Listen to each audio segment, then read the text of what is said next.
মক্কা ঘর ভাঙ্গা মাটির সাথে কাবা ঘর ভাঙ্গা মিলায় ফেলাইছিল কে? হাজ্জাজ বিন ইউসুফ।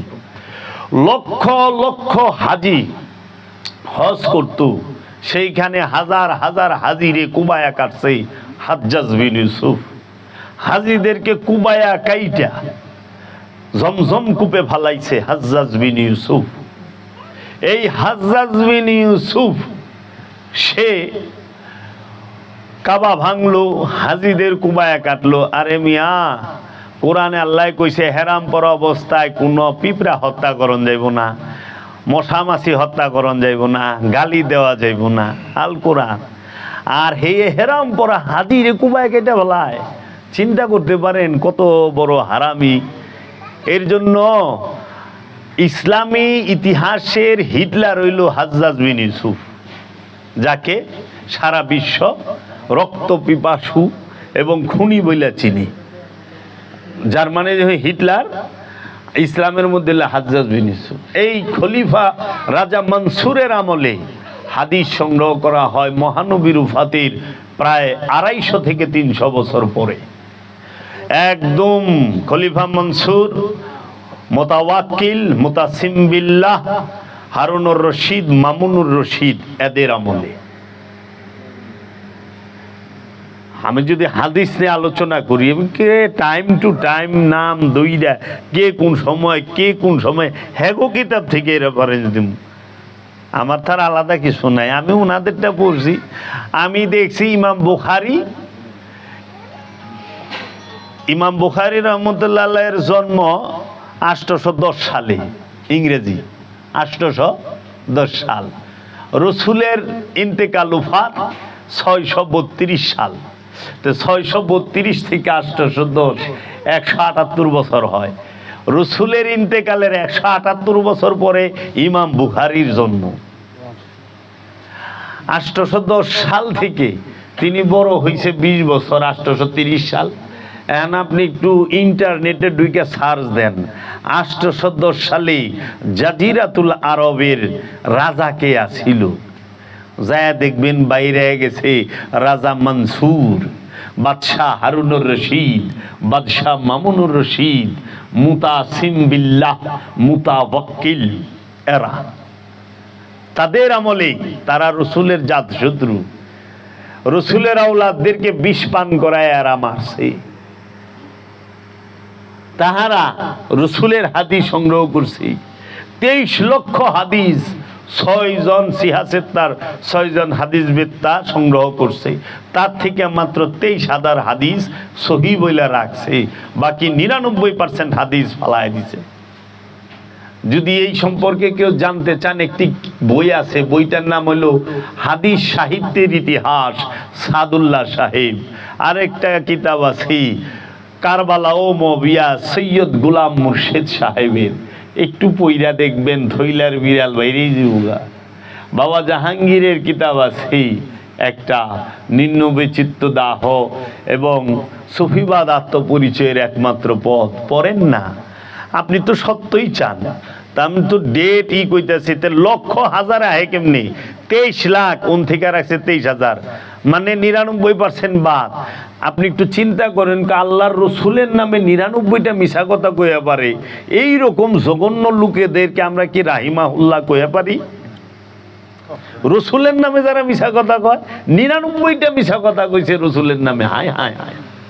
একটা আবার আরোই কি সিহাসেত্তার 6 জন হাদিস বেত্তার 6 কিতাবের থেকে নাসিরউদ্দিন আলবানী সাহেব, তিনি আবার জাল হাদিস বাইর করছে, শহীদ থেকে জাল বাইর করছে। কি আরেক বিপদ! এরা তো জালের থেকে সহি বাইর করছে সিহাসেত্তা। আর নাসিরউদ্দিন আলবানী সাহেব ইনি কি করছে? শহীদ থেকে জাল বাইর করছে। পড়ছি না আমরা গোলক ধাঁধায়। তো এখন রসুল যে গাদির খুমে বলল, আমি তোমাদের কাছে 2টা জিনিস রাখলাম, একটা আল্লাহর কেতাব আর একটা আমার বংশ। আল্লাহর কেতাব যখন বলছে, রসুল এরকম বাইন্ডিং করা কোনো বই উঁচা করে ধরে নাই, এরকম বাইন্ডিং করা কাগজের কালির লেখায় আরবি ভাষা এরকম ধরেন নাই।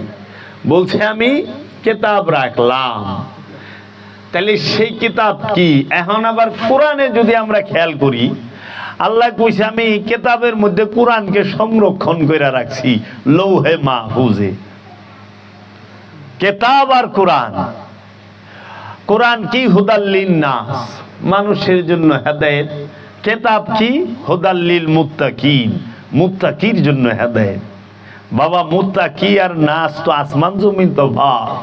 মুত্তাকি তাকে বলে যে ভিতর এবং বাহিরকে পবিত্র করে ফেলেছে, সে মুত্তাকি। আর মানুষ নাস, মানুষ মানুষ খান্নাস রূপী শয়তান যুক্ত। তাহলে কোরআন হচ্ছে হুদাল্লিন নাস আর কিতাব হচ্ছে হুদাল্লিল মুত্তাকি। এর ভিতরে ভেদ রহস্যটা কি? কিতাব আর কোরআন, কিতাবের মধ্যে কোরআনকে সংরক্ষণ করে রাখা হয়।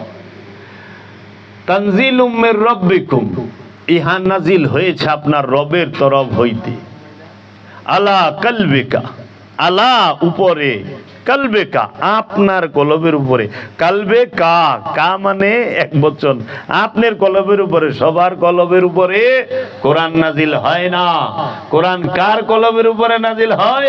কোরআন নাজিল হয় একমাত্র আল্লাহর রসুলের কলবের উপরে, মুহাম্মদ সাল্লাল্লাহু আলাইহি ওয়াসাল্লামের কলবের উপরে।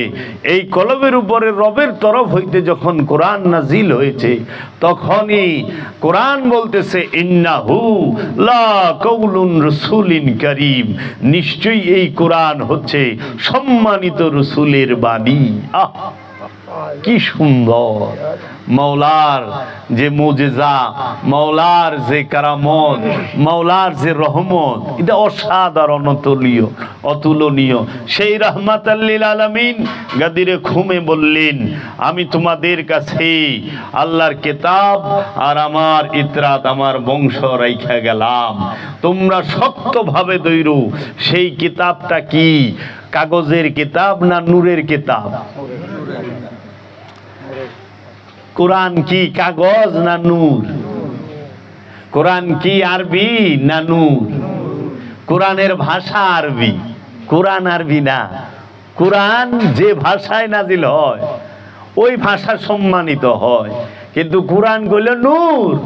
ইসলাম নূর, কোরআন নূর, আল্লাহ নূর, রসুল নূর, নবী নূর, ওলি নূর, রূহ নূর, ফুরকান নূর। একটাও বস্তু না, কাগজ না, নূর। এর জন্য কোরআনের কোনো বিকৃতি হবে না। নূরের বিকৃতি কে করব? কাগজের লেখায় অর্থ পাল্টায় পারবেন, নুরি কোরআন কি পাল্টায় পারবেন? মাওলা আলী তো নুরি কোরআন, মাওলা মোহাম্মদ নুরি কোরআন, পাক পাঞ্জাত নাহলে বাইত নূরের কিতাব। এই নুরি কিতাবকে যখন মানুষ পাঠ করে তখন মানুষ হেদায়েত হয়, মানুষ রহস্যের দেখা পায়। কাগজ কালির কিতাব পাঠ কইরাও বোমাবাজি করে, খুনাখুনি করে, দর্শন করে, বলৎকার করে, আত্মসাৎ করে, মারামারি হানাহানি করে, কিন্তু বিশ্বাস করেন নূরের কিতাব। আচ্ছা, আল্লাহর হাবিব নয় কোরআনুল মাজিদ কিতাব দিলেন এইটা, কিন্তু সূরা মরিয়মে 30 নম্বর এবং 29 নম্বর আয়াত আমরা দেখতে পাই, ঈসা রুহুল্লাহ বলতেছেন যে ইন্নী আব্দুল্লাহ, আমি আল্লাহর বান্দা, আতানি আল কিতাব, আল্লাহ আমাকে কিতাব দিয়েছে। রব তাকে কিতাব দিয়েছে। কে বলতেছে? ঈসা রুহুল্লাহ। কবে বলতেছে? মায়ের গর্ভের থেকে ভূমিষ্ঠ হওয়ার 3 দিন বয়সে। মায়ের গর্ভ থেকে পৃথিবীতে আসছে, বয়স মাত্র 3 দিন। এই 3 দিনের শিশু বলতাছে আমি আল্লাহর বান্দা, আমারে আল্লাহ কিতাব দিয়েছে এবং নবী হিসাবে মনোনীত করেছে। সূরা মরিয়মটা একটু পড়েন। আমার প্রশ্ন হইল, মা মরিয়মের গর্ভ থেকে ঈসা রুহুল্লাহ কি এরকম কাগজ কালির বাইন্ডিং করা কোনো বই লইয়া বাইরেই ছিল? অথবা 3 দিনের শিশুর উপরে ধাপাস কইরা আল্লাহ রাব্বুল আলামিন আসমান থেকে কোনো বই ভালাই দিছিল, অথবা জিবরাইল দিয়া গেছিল? না, সেই কিতাবটা কি নূরের, সেই কিতাবটাকে স্বয়ং ঈসা রুহুল্লাহ নিজে। ঈসা রুহুল্লাহর ধ্যান যে করছে সে মুমিন হয়ে গেছে।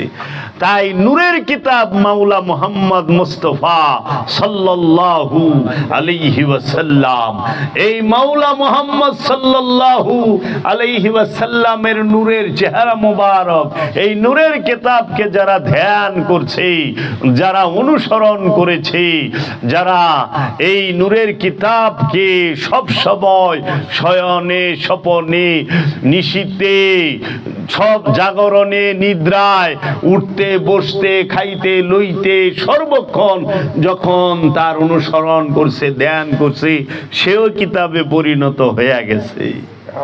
এর জন্য কিতাব 2 প্রকার, একটা হলো মেজাজি আর একটা হলো হাকিকি।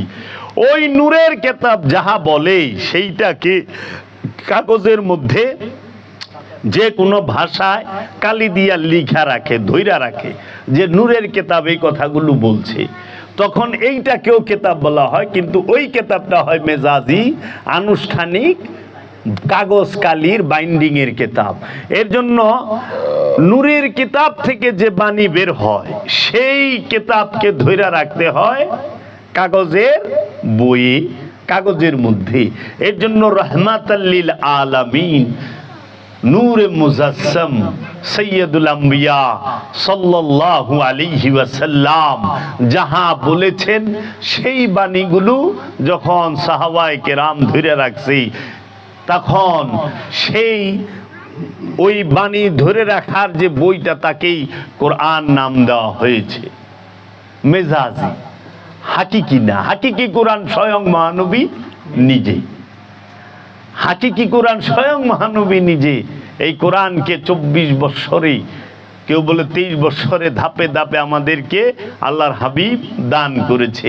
কোরআনে মুমিনের জন্য হুকুম নাই, রসুলের জন্য হুকুম থাকবো কই থেকে?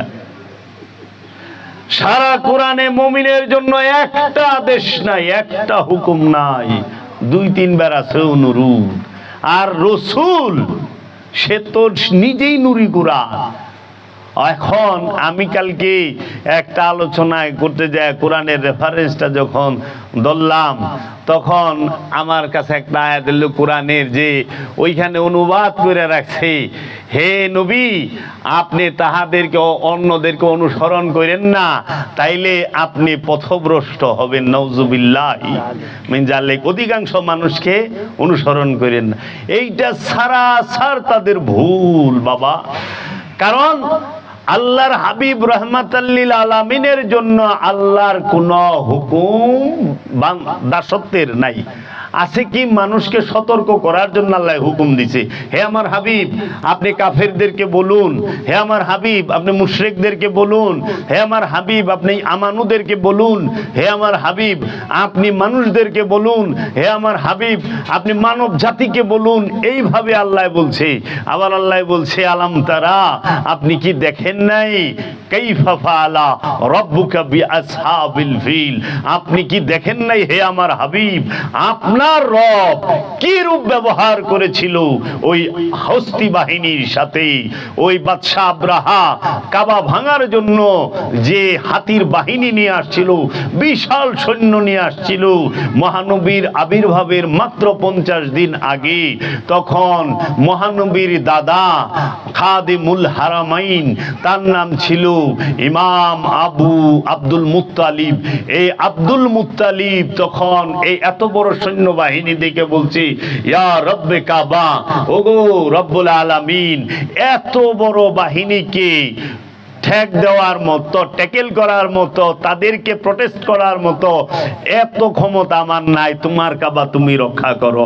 সঙ্গে সঙ্গে আল্লাহ রব্বুল আলামিন আবাবিল পাখি দিয়া হস্তি বাহিনীকে চাবানো ঘাসের মতো কইরা ছাইরা দিল।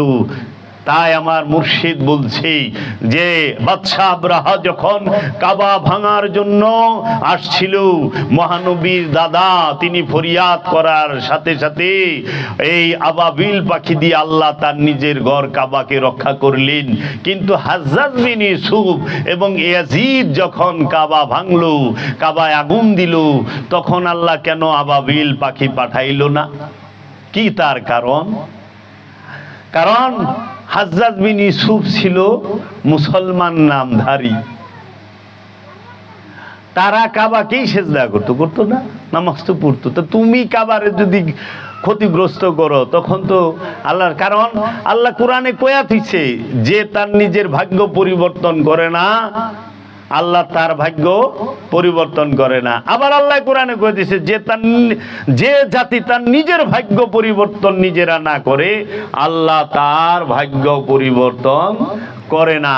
তাই বাবারা দেখবেন যে এই মাওলা আলীকে গাদিরে খুমে বা স্টেজের বালপিটে দাঁড় করায়া হাতটাকে উঁচা কইরা মাওলা মুহাম্মদ সাল্লাল্লাহু আলাইহি ওয়াসাল্লাম বললেন, আনা তারাকতুম ফীকুমুস সাকলাইন, আমি তোমাদের কাছে দুইটা ভারী জিনিস রেখে যাইতেছি, কিতাব আল্লাহি ওয়া ইতরাদাহি, আমার আল্লাহর নূরের, আল্লাহর কিতাব এবং আমার বংশ।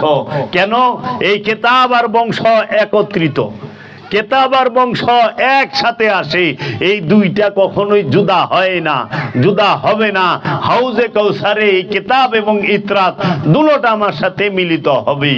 এর জন্য মাওলা আলীকে মহানবী খলিফা নির্বাচন করলেন। মহানবীর একমাত্র প্রথমের খলিফা মাওলা আলী কারামাল্লাহু ওয়াজহু, মহানবীর একমাত্র মধ্যখানের খলিফা মাওলা আলী কারামাল্লাহু ওয়াজহু, মাওলা মুহাম্মদ সাল্লাল্লাহু আলাইহি ওয়াসাল্লামের একমাত্র শেষের খলিফা মাওলা আলী কারামাল্লাহু ওয়াজহু, এবং সর্বকালের সর্বসময়ের খলিফা মাওলা আলী কারামাল্লাহু ওয়াজহু।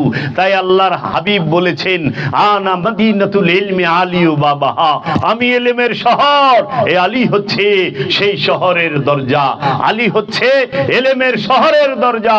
যদি রসুলের সাথে কেউ একবার দেখা করতে যায়, ওই দরজার সাথে দুইবার দেখা হবে। এবং আল্লাহর হাবিব বললেন যে এই দেহের মধ্যে মাথার মূল্য যতখানি, আমার কাছে আলীর মূল্য ততখানি, এই দেহের মধ্যে প্রাণের মূল্য যতখানি, আমার কাছে আলীর মূল্য ততখানি, এই দেহের মধ্যে প্রাণের মূল্য যতখানি, আলীর মূল্য ততখানি। আলীকে যারা কষ্ট দেয় তারা আমারে কষ্ট দেয়, আলী থেকে যারা মুখ ফিরিয়ে নেয় তারা আমার থেকে মুখ ফিরিয়ে নেয়, আলীর বিরুদ্ধে যারা অস্ত্র ধরে তারা আমার বিরুদ্ধে অস্ত্র ধরে। আলীকে দেখলে যাদের মুখ বেজার হয়, আলীর নাম শুনলে যাদের মুখ কালো হয়ে যায়, গুমরা হয়ে যায়, তারাই মুনাফিক। মুনাফিক চেনার একমাত্র মাধ্যম হলো মাওলা আলী কারামাল্লাহু ওয়াজহু। এই মাওলা আলীকে মহানবী তার খলিফা নির্বাচন করলেন। নির্বাচন করে যখন বললেন, দোয়া করলেন, আয় আমার আল্লাহ, যে আলীকে সাহায্য করে তুমিও তাকে সাহায্য করো, যে আলীকে পানা দেয় তুমিও তাকে পানা দাও, যে আলীর মদদগার তুমিও তার মদদগার হও। কেন? মাওলা আলী কারামাল্লাহু ওয়াজহু তিনি সর্বপ্রথম সমস্ত মানুষের মধ্যে, পুরুষের মধ্যে সর্বপ্রথম ঈমান আননেওয়ালা মহানবীর কাছে মাওলা আলী। গারে হেরার মধ্যে মহানবীর খাদেম মাওলা আলী। রুহুল আমিন যখন কোরআন নিয়ে রাসূল সাল্লাল্লাহু আলাইহি ওয়াসাল্লাম রাহমাতাল লিল আলামিনের সামনে উপস্থিত হন, মাসার রূপ ধারণ করে, তখন মাওলা আলী ওইখানে উপস্থিত, ওই দরজায় উপস্থিত খাদেম হিসেবে। মাওলা আলীর সেবক, মাওলা আলী মহানবীর সেবক এবং মা খাদিজাতুল কুবরা মহানবীর সেবক।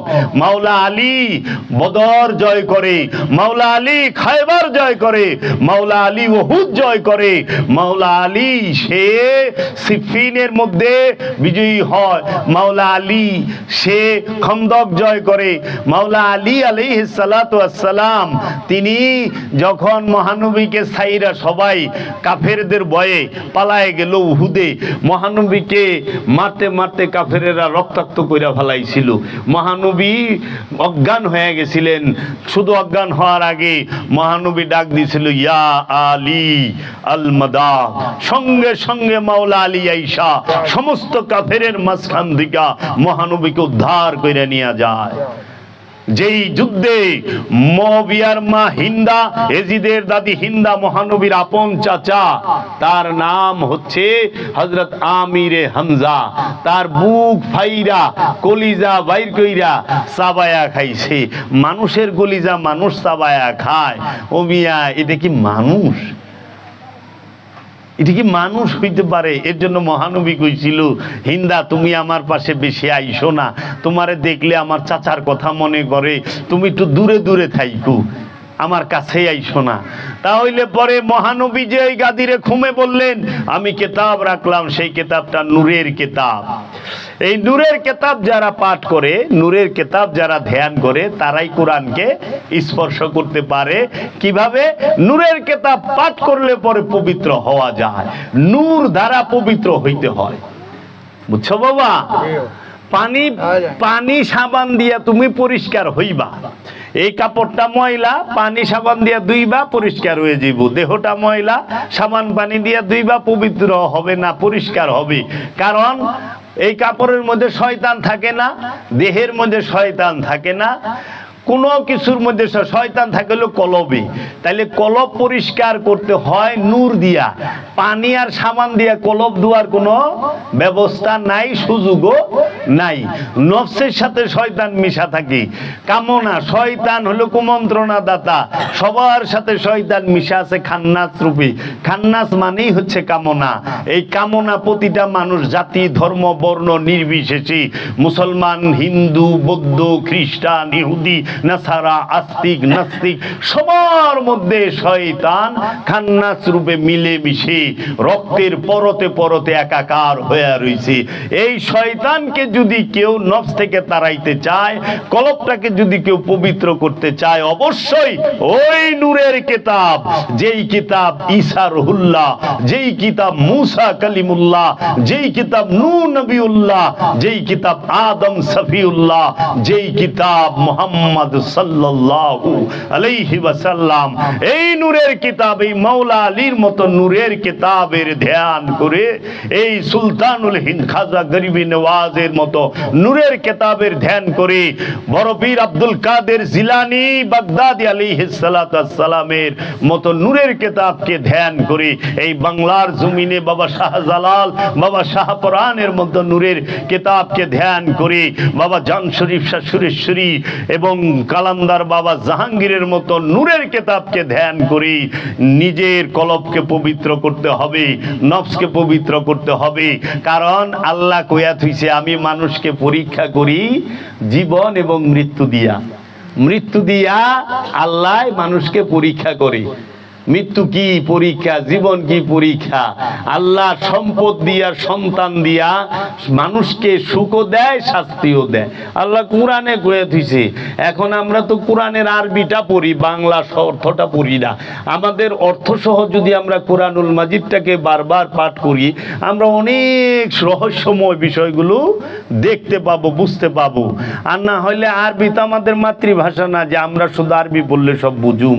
এর জন্য বাবারা, এই কিতাব সম্পর্কে আল্লাহ কোরআনে কতটি আয়াত নাজিল করছে খুঁজা বাইর করো, দেখবা রহস্য এত সুন্দর যে এই কিতাব আল্লাহ কালে কালে সর্বসময়ে নাজিল করতেছে। কিতাব সৃষ্টি না, কিতাব নাজিল হয়। লাউ আনজালনা হাজাল কোরআন, আমি এই কোরআনকে নাজিল যদি করতাম পাহাড়ের উপরে, আল্লাহ কয়নে সৃষ্টি করছি কোরআন। আবার তানাজ্জালুল মালাইকাতি ওয়া রূহ, আমরা ফেরেশতা নাজিল করি এবং রূহ নাজিল করি। আবার আল্লাহ কইতেছে যে কাজ্জাকুম মিনাল্লাহ নূর ওয়া কিতাবুম মুবিন, তোমাদের মাঝে এসেছে স্পষ্ট নূর এবং স্পষ্ট কিতাব। স্পষ্ট বুরহান মানে দলিল।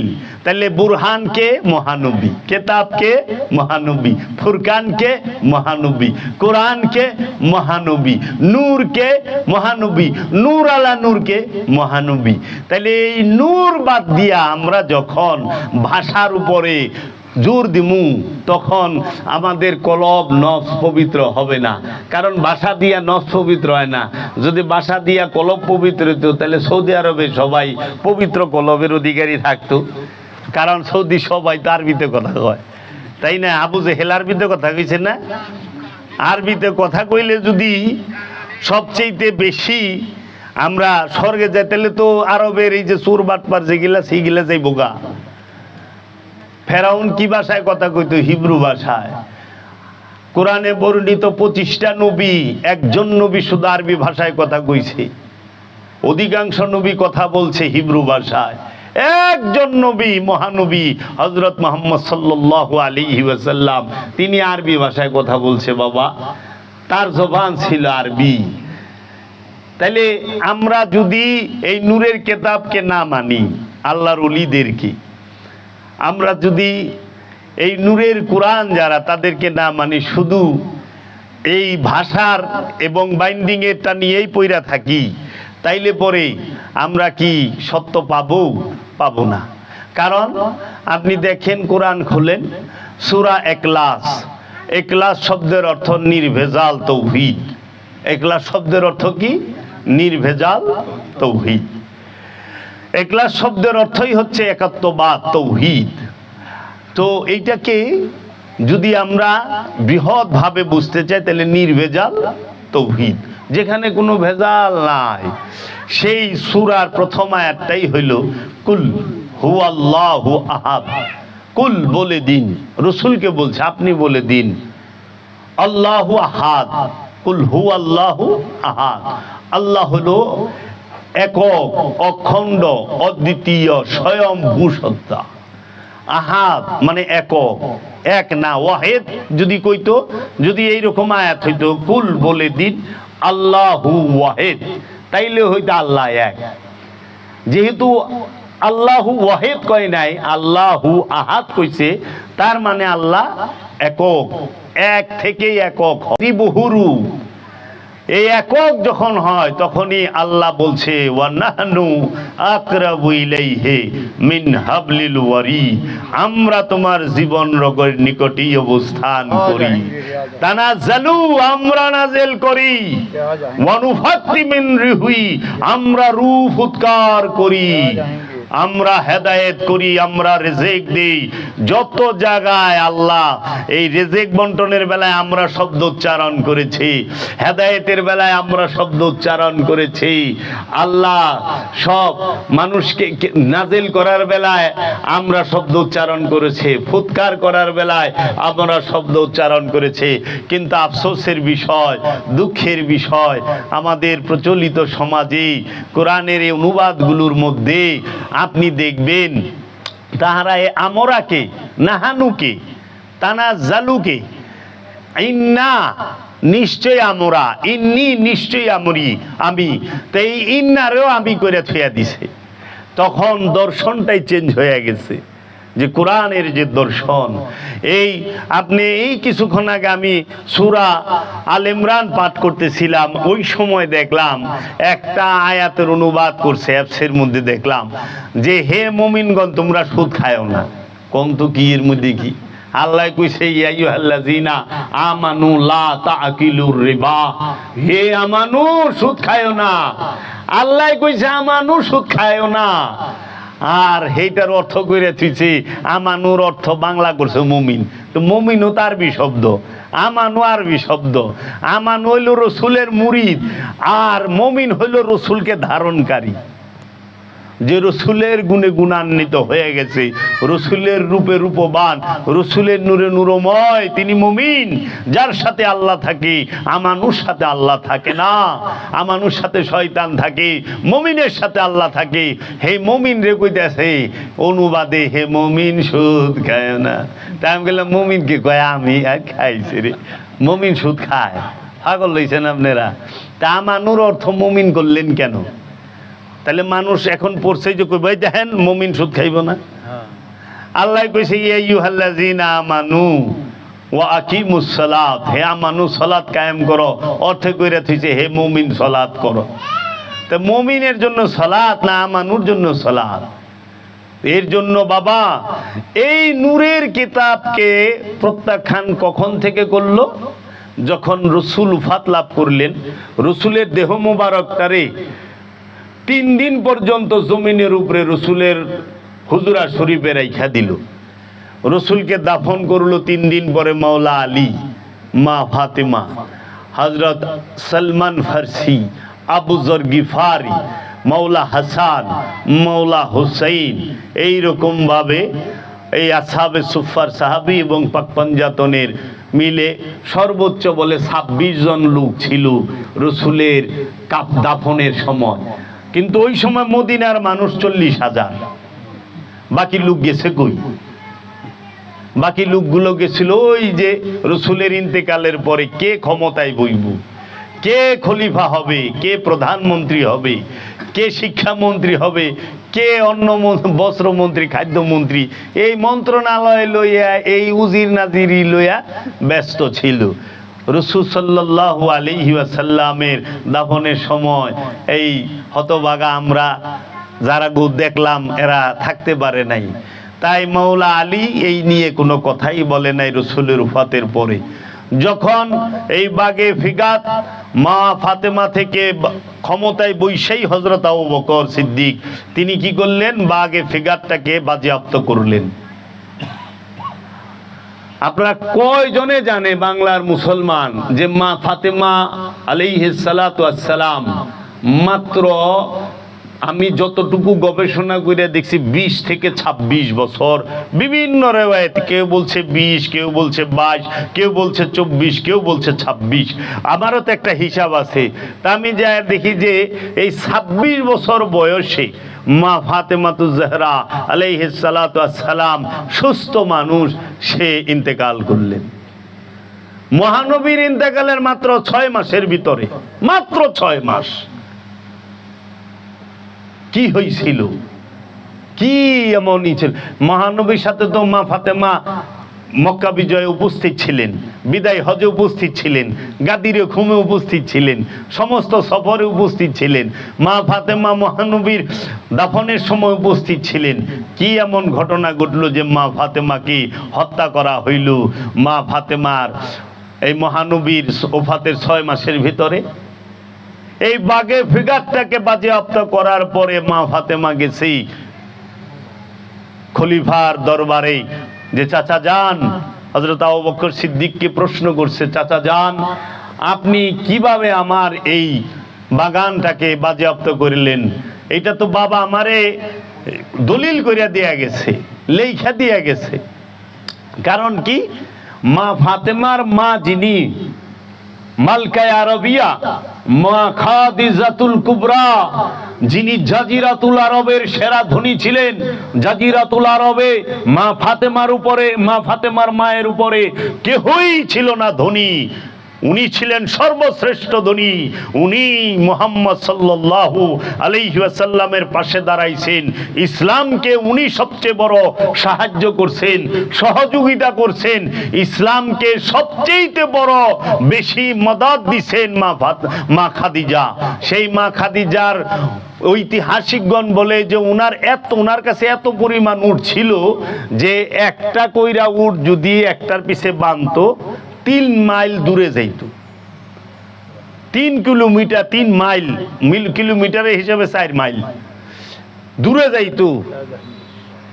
এই মা ফাতেমা, মা খাদিজা, তিনি এই সমস্ত সম্পদ আল্লাহর রসুলকে দান করে দিছে, আল্লাহর রসুলকে দান করে দিছে। আল্লাহ রসুল এই সম্পদে থেকে তার মায়ের হিস্সা থেকে ওই যে বাগান বাগে ফিগাত সেইটা মা ফাতেমাকে দিছে। সেই বাগানটা বাজেয়াপ্ত করে লয়ে গেছে হযরত আবু বকর সিদ্দিক। তখন উনি বললেন, চাচা যান আপনি। তখন তিনি কোরআনের একটা আয়াত দেখায় দিলেন, মা কানা মুহাম্মাদুন আবা আহাদিম মির রিজালিকুম ওয়ালাকির রাসূলুল্লাহ। মুহাম্মদ সাল্লাল্লাহু আলাইহি ওয়াসাল্লাম কাহারও পিতা না, কোন পুরুষের পিতা না। এই আয়াত দেখা দিত, যেহেতু কেউর পিতা না, তা আপনি ওয়ারিশ হন কেমনে? উনি সমস্ত সম্পদ এই উম্মতের জন্য দিয়ে গেছেন। তাহলে এইটা একটা সুন্নত রসুলের, যারা রসুলের সুন্নত না সমস্ত নিজের সম্পদ উম্মতরে দিয়ে দেওয়া। তাহলে এই ফতোয়া আপনি বুখারী শরীফ খুলেন, বাইরে উম্মতরে দিয়ে গেছেন। তা ঠিক আছে, রসুলই যদি সমস্ত সম্পদ উম্মতরে দিয়ে যায়, তাহলে সূরা নিসার মধ্যে সম্পদ বন্টনের আইন কেমনে রাখে রসুল? তাহলে তো উনার সন্তানকে তো উনি সম্পদ দিল না। আচ্ছা, রসুল যদি সব সম্পদ উম্মতকে দেয়া যায়, তা আপনারা তো রসুলের সুন্নত ছাড়া চলেনি না, এমন কর না সুন্নত নাই শরিয়ত নাই, তা নিজেকে সম্পদ পোলাবানরে দেন কে? উম্মতে মুসলিমার জন্য দিয়ে দিবেন, এই সুন্নত কেউ পালন করে না। এর লেগে আমার মুর্শিদ কইছে, মহানবীর প্রথম সুন্নত পালন করণের একটা মুসলমান জগতে আছে কিনা সন্দেহ। সেটা কি?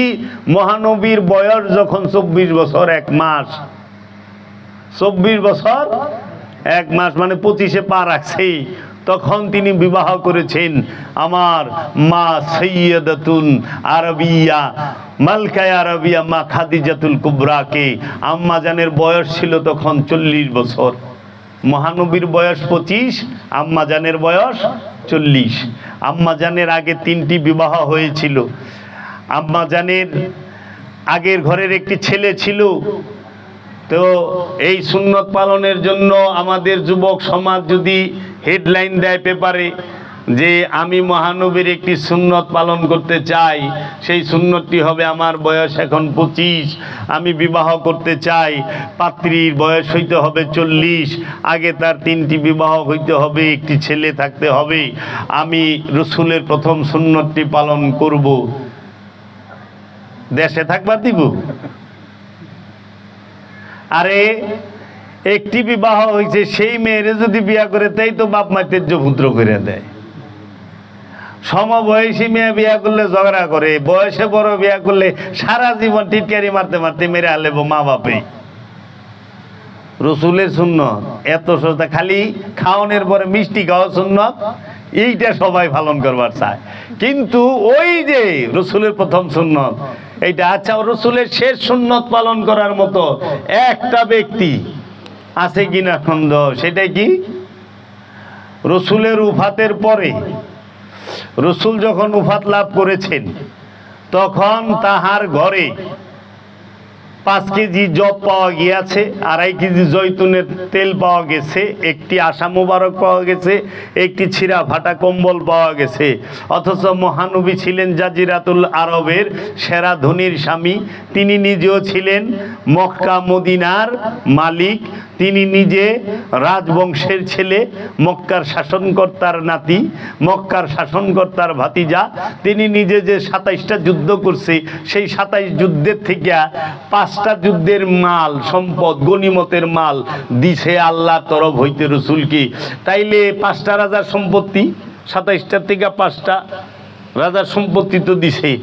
এত সম্পদ থাকা সত্ত্বেও আবার হযরত আবু বকর সিদ্দিক তিনি তার সম্পদের সবগুলো দিছে, হযরত ওমর তার অর্ধেক দিছে, হযরত উসমান 4 ভাগের 1 ভাগ দিছে, আব্দুর রহমান ইবনে আউফ সেও দিছে। এত সম্পদ দেওয়ার পরে রসুলের ঘর থেকে পাওয়া গেল 5.5 কেজি জব, 2.5 কেজি জয়তুনের তেল। আরে আমাগো দেশে যদি কোনো এই সাধারণ একটা মানুষ মরে, তারপরও তো হের ঘর থেকে লাখ টাকা বাইরে, তাহলে রসুল এই টাকা পয়সা কি করলো সম্ভব? মানুষকে খাওয়াইতে খাওয়াইতে সে নিজেই নিঃস্ব হয়ে গেছে।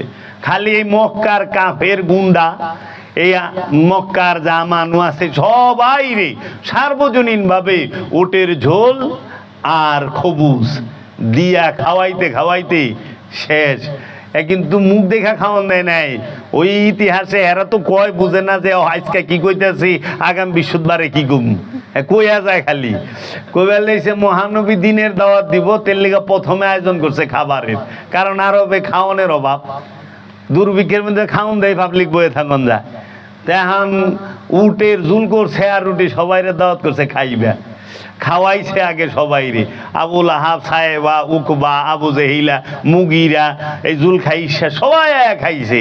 খাওয়ানোর পরে জায়গা খালি, 1 দিন গেছে গা, 2 দিন গেছে গা, 3 দিনের দিন মৌলালি কইছে খারাও কি রে খাওয়াইলো হুনবা না? দুইটা কথা কইব হুইনা যাও, খাইছ হুন। তখন বইছি, তখন মহানবী বলছি, দিনের দাওয়াত দিছি, ইয়া আইয়ুহান নাস কুলু লা ইলাহা ইল্লাল্লাহ ইন্নী রাসূলুল্লাহ। হে মানুষেরা, তোমরা বলো এক আল্লাহর দাসত্ব করো, আল্লাহ ছাড়া কোনো মাবুদ নাই, ইন্নী নিশ্চয়ই আমি রসুল আল্লাহ, আল্লাহর রসুল, আল্লাহর তরফ হইতে প্রেরিত, তোমরা আমার কথা মানো, আমার কথা শুনো। তখন তাহারা এই তার দিকে মুখ পিঠ ফিরায় চলে গেল রসুলের দিকে। তো উটের জুল করে খাওয়াইতে খাওয়াইতে রসুল সব সম্পদ শেষ করে ফেলাইছে।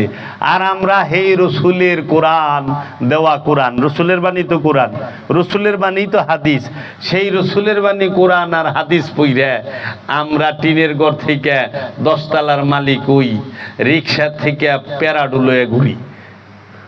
তাহলে রসুলের দর্শন কি আর আমাগো দর্শন কি? রসুলের বাণী বলে আমরা ধনী হই, আর রসুল তার বাণী প্রচার করতে যায় আর নিঃশেষ হয়ে গেছে, তাই না? রসুলের নামে 5 শতক জায়গা আরবে আছে কিনা যায় দেহু, 10 শতক জায়গা আছে কিনা। কাবা শরীফের একটা গেট নাই রসুলের নামে। আমি তো স্পষ্ট বললাম, মসজিদুল হেরেমের মধ্যে একটা গেট আছে মুহাম্মদ সাল্লাল্লাহু আলাইহি ওয়াসাল্লাম অথবা তার বংশের কাহারও নামে না। 10টা গেটে বাদশা গোনা, Omar bin Abdul Aziz gate, King Fahd gate, বাদশা আব্দুল্লাহ গেট। কাবা কার? আল্লাহ। কাবা কার? রসুলের। রসুল দোয়া করছে দেখেছেন কাবা হইছে না? কাবা হইতো না তো, রসুল দোয়া করছে, এর জন্য রসুলের দোয়ায় কাবা হয়। এই কাবার মধ্যে রসুলেরই নাম নাই। উচিত কথা কইলে হাজি সাহেব মিছা কইলাম? জান হ্যাঁ গো, কিতাবি পড়েন একটু, যারা সৌদি আরব গেছে তাগো থেকে খুঁজলন, ভাই কাবা ঘরের কয়টা গেট, কোন গেটটার মধ্যে কয়টা রসুলের বংশের নামে কোন রুডের নাম আছে না? সব কিং এগো নামে। কারণ কি? হেরানা বলে অনেক ভালোবাসে মানুষ, তাদের স্মৃতিকে ধরে রাখে না, ঐতিহ্যকে। তো রসুল যেখানে যুদ্ধ করছে, সেই যেখানে কদম মুবারক রাখছে, সেই জায়গাটাকে স্মৃতি হিসেবে ধরে রাখবে না? রসুল যে ঘরে আগমন করছেন, সেই ঘরটাকে স্মৃতি হিসেবে ধরে রাখবে না? রসুলের সাহাবায়ে কেরাম যারা, তাহারা যে শাহাদাত হয়েছেন, তাহারা যে এক একজন বীর বীর বীর বীর বিক্রম, বীর উত্তম, বাংলা ভাষায় যদি বলি, তারা মুজাহিদ, বীর মুজাহিদ। তাদের স্মৃতিগুলাকে, ঐতিহ্যগুলোকে ধরে রাখবে না আমাদের অনুপ্রাণিত করার জন্য? তারা তো সব ধ্বংস করছে।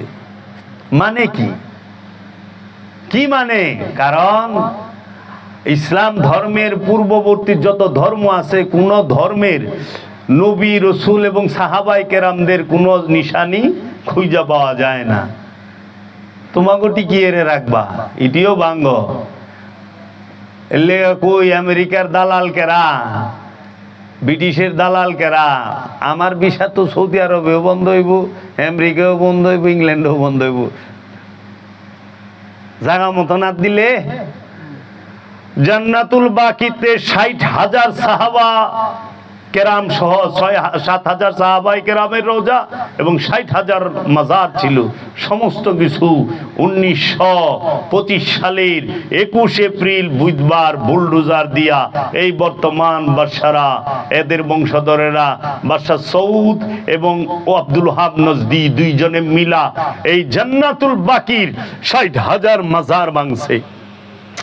এইটি হলো মুসলমানের ঐতিহ্য, যে মুসলমান এর থেকে অনুপ্রাণিত হবে মুজাহিদদেরকে দেখে, সাহাবায়ে কেরামের আদর্শ দেখে। এটি নিশানি রাখছে যে এইটা এই সাহাবীর রওজা। ওই জান্নাতুল বাকিতে মা ফাতেমার রওজা ছিল, ওই জান্নাতুল বাকিতে মা আয়েশার রওজা ছিল, ওই জান্নাতুল বাকিতে মা হাফসার রওজা ছিল, মা উম্মে হাবিবার রওজা ছিল, হযরত উসমান রাদিয়াল্লাহু তাআলা আনহুর রওজা ছিল। এই রকম ভাবে জলিলুল কদর সাহাবায়ে কেরাম এবং নবী বংশের অনেকের রওজা ছিল, মাজার ছিল। এই মাজারগুলারে ভাঙ্গা তারা শিরক মিটাইছে। কিন্তু নিজেরা সম্পদের পাহাড় করে বয়ে রয়েছে, নিজেরা লেখছে আর সুলতান ও জিল্লুল্লাহ, বাদশারা হইছে আল্লাহর ছায়া। এটা শিরক না? এটা শিরক না? ইয়া নবী কইলে শিরক। আর সুলতান ও জিল্লুল্লাহ খুতবায় পড়ে না, আর সুলতান ও জিল্লুল্লাহ। আমরা যদি বলি রাহমাতাল লিল আলামিন, আমরা যদি বলি নবী আল্লাহ রসুল আল্লাহ ইয়া নবী কিয়াম করি, আমরা যদি গুরুরে বাবা কই তাইলে কয়ে বিদাত শিরক। আর হেরাজে রাহিমাহুল্লাহ কয়, রাহিমাহুল্লাহ বুঝেন? রাহিমাহুল্লাহ অর্থ কি? আল্লাহর তরফ হইতে রহমত। অনেক সব মৌলবীরা রাহিমাহুল্লাহ হয়ে গেছে গা। আর ওলিয়ে কামেল গোকর রহমতুল্লাহ আলাই, মানে আল্লাহ একটু রহমত দিয়ে দিও। ওলিয়ে কামেল গো দরকার রহমত, আর হেরা হয়ে গেছে রাহিমাহুল্লাহ। মানুষ বুঝবো কবে? এই 60,000 রওজা জান্নাতুল বাকিতে ভাঙছে। মহানবী যেই ঘরে আগমন করেছেন, মহানবীর দাদার ঘর, সেই ঘরটারে ভাঙছে। মহানবীর শৈশব যেই বাড়িতে কাটাইছে, যেই দাদার ঘরে দৌড়াইছে ঘুরছে, যেই মাওলা আলীর বাবার ঘরে মহানবী বড় হইছে, সেই মাওলা আলীর বাবার ঘরটারে বুলডোজার দা ভাঙছে। এই সেদিন 1925 সালে, এহান্তরি 100 বছর না 99 বছর আগে, মাত্র 99 বছর আগে। ইন্টারনেট একটু সার্চ দিয়া দেখেন 100 ইয়ার্স বিফোর জান্নাতুল বাকি, দেখবেন ভিডিও বাইরে কেমনে, আর এরা কে কি করলো সমস্ত কিছু আছে। মানুষ খুঁজবার পারে না, কিন্তু কতদিন লুকায় রাখবা? অনেক সত্য বাইরে গেছে তো, আস্তে আস্তে ভান্ডা ফুটতাছে। জান্নাতুল মাওয়া মক্কা শরীফে যে কবরস্থান, জান্নাতুল মাওয়ার মধ্যে মা খাদিজাতুল কুবরার রওজা মুবারক। এই মহান যে জননী, যিনি সমস্ত মুমিনগণের মাতা, যিনি রাহমাতাল লিল আলামিনের পাশে ছায়ার মতো থাকছে, জগতে ইসলামের জন্য সর্বশ্রেষ্ঠ দান, সর্বশ্রেষ্ঠ ত্যাগ, সর্বশ্রেষ্ঠ কুরবানি যদি কেউ কইরা থাকে, সে হইল মা খাদিজাতুল কুবরা। শুধু কি সম্পদ দিছে মা খাদিজা? শুধু সম্পদ দেয় নাই, মা খাদিজা কি দিছে? মা খাদিজা তার কন্যা মা ফাতেমাকেও কুরবানি দিয়া দিছে। মা খাদিজা তার সন্তান মাওলা আলীকেও দিয়া দিছে, মাওলা হাসানকে দিয়া দিছে, হুসাইনকে দিয়া দিছে, পুরা খানদান কাটায় দিছে ইসলামকে রক্ষা করার জন্য। সেই মা খাদিজার রওজাটাও ভাঙছে। মহানবীর দাদা আব্দুল মুত্তালিব, যার দোয়া আল্লাহ দোয়া করার সাথে সাথে আল্লাহ কবুল করছে, আবাবিল পাখি পাঠায় দিছে, সেই আব্দুল মুত্তালিবের মাজারটাও ভাঙছে জান্নাতুল মাওয়ায়। কেন বাংলা? এগুলা তো ধরে রাখার কথা।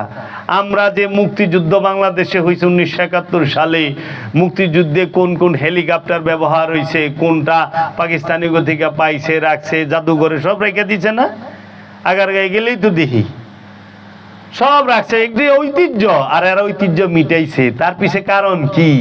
এরা কি ইসলামকে উপরে উঠাইছে না ইসলামকে গোপনে গোপনে ধ্বংস করছে? কোনটা? ইসলামকে ধ্বংস করছে এরাই। রসুলের কোন স্মৃতি মক্কা মদিনা আমরা পাই না। আমরা ইয়া নবী সালাম আলাইকা কমু বেদাত শিরিক। হাজিরা রসুলের রওজা যাইবা শিরিক, শিরিক বিদাত, এটা হাজের বাইরে। ও তাই নাকি? আচ্ছা, টঙ্গী ইস্তেমায় গেলে 2 লক্ষ রাকাতের নামাজের সোয়াব হইব, আর রসুলের রওজায় যাও নি যাইব না? কি বুঝাইলেন? একবার তো প্রতিবাদ করলেন না, একটু মাথা খাটায় না কেন? রবিউল আউয়ালের ঈদে মিলাদুন নবীতে খুশি হইবেন? কই পাইলেন দলিল? কই? রসুল করেছে, সাহাবা করেছে, করেন নাই, দলিল নাই। কোরআনের দলিল দেখান, হাদিসের দলিল দেখান। মানে যদি জিজ্ঞাই হুজুর ওয়াজ যে করেন, এটার দলিল গো? কোরআনে আয়াত নাই, হাদিস নাই, রসুলও ওয়াজ করে নাই টাকা লইয়া, হ্যাঁ, কোনো সাহাবা ওয়াজ করে নাই টাকা লইয়া, কেউই করে নাই। আপনারা খালি দলিল চান। ইমামতি করলেন, এই যে বেতন নেন, খোঁচা দিবার এলে তো জায়গা মতো খোঁচা দেন লব। আপনাদের ধরুন না, কোন সাহাবি বেতন নিয়ে ইমামতি করছে? রসুল বেতন নিয়ে ইমামতি করছে, আপনি করেন, এটার দলিল ডাকে দেন। আরে বেদাত ধরলে সবই বেদাত। সবই বেদাত। এই পোষা পাঞ্জাবি বেদাত হয়ে যাব গা, বুতাম বেদাত হয়ে যাব। বুতাম তো রসুল পরে নাই, এই টিপ বুতাম পরছে না বড়। তো এত সুন্দর পাঞ্জাবি ফিটিং ফাটিং, লাল রুমাল রসুল পরছে? সৌদি আরবের বাসারা যে লাল রুমাল পরে, এটা রসুল পরছে না? আল খিল্লা যে পরে বাসারা পরছে না? এটা আলাদা। বেদাত কইলে বাস বাড়ি পারবেন না। মসজিদে এসি লাগাইছেন বেদাত, চেয়ারে বহেন বেদাত, লাঠি লয়ে খাড়ায় রয়েছেন। হাই হাই রে, রসুল তো সেগুন কাঠের লাঠি লয়ে খাড়ায় নাই, কাঠোটা দেখান লাগবো। তো বেদাত এত খুঁচাইবার যায়েন না। যেইটা আপনি অনুষ্ঠান লইয়া আমাদের মতভেদ নাই, যদি দর্শন আলাদা হয় তাইলে মতভেদ আছে। একবার তো ধরলেন না, কিও বাবা মসজিদে আলী ভাঙছ কেন, মসজিদে ফাতেমাতু জাহরা ভাঙছ কেন? 400 মসজিদ ভাঙছে, 400 মসজিদ। খবর আছে? বাংলাদেশ ভারত গরম হয়ে গেছেন এক বাবরি মসজিদ লেয়া, আর সৌদি আরবে 400 মসজিদ ভাঙছে, খবরই নাই। ভাঙ্গিয়া পায়খানা বানাইছে, যান না খোঁজেন। সারা বাংলা এই ভারতবর্ষে সৌদির পোল খইলা দিছে সুন্নি সবচেয়ে বিখ্যাত আলেম সৈয়দ হাশমি মিয়া। একদম এলে সৌদি সরকার হজের ভিসাই দেয় না, পোল খুলছে। কি কি করছস? আমরা কই ইয়াল্লাহ মাদাদ, ইয়ালি মাদাদ, ইয়া রাসূলুল্লাহ মাদাদ, ওরা কই ইয়া আমেরিকা মাদাদ। ওরা আমেরিকারে ডাকে। এগুলা বাংলেন কেন? সারা সৌদি আরবে যেখানে সুফি, যেখানে ওলি, যেখানে মুমিন পয়দা হয়েছে, সেইখানে এখন সুফিবাদের অস্তিত্ব নাই। কেন? কি কারণ? একটু খুঁজেন, গভীর ষড়যন্ত্র আছে। এটা শুধু এহেনকার না, একদম গোড়া থেকে ইসরায়েল নামের কোন দেশ এই ফিলিস্তিন ভূখণ্ডে ছিল না।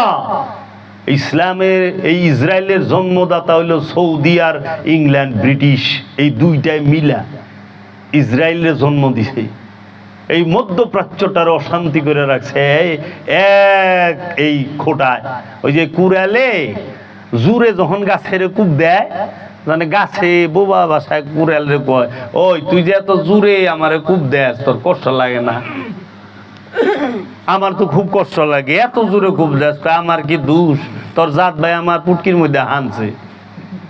কারণ কুড়ালের যে মুখ ইটা, ওটার ভিতরে তো কাঠের দাঁত, গাছের ডালি না, গাছের জটা না, জটা দেওয়া না, ডালি দেওয়া না, যাই দেওয়া না, নাচারিটা তো গাছেরই। তো জাত ভাই না, তো তোর জাত ভাই আমার এর ভিতরে হোগায় হানছে, পরে থেকে তো জুড়ে কূপ দেই।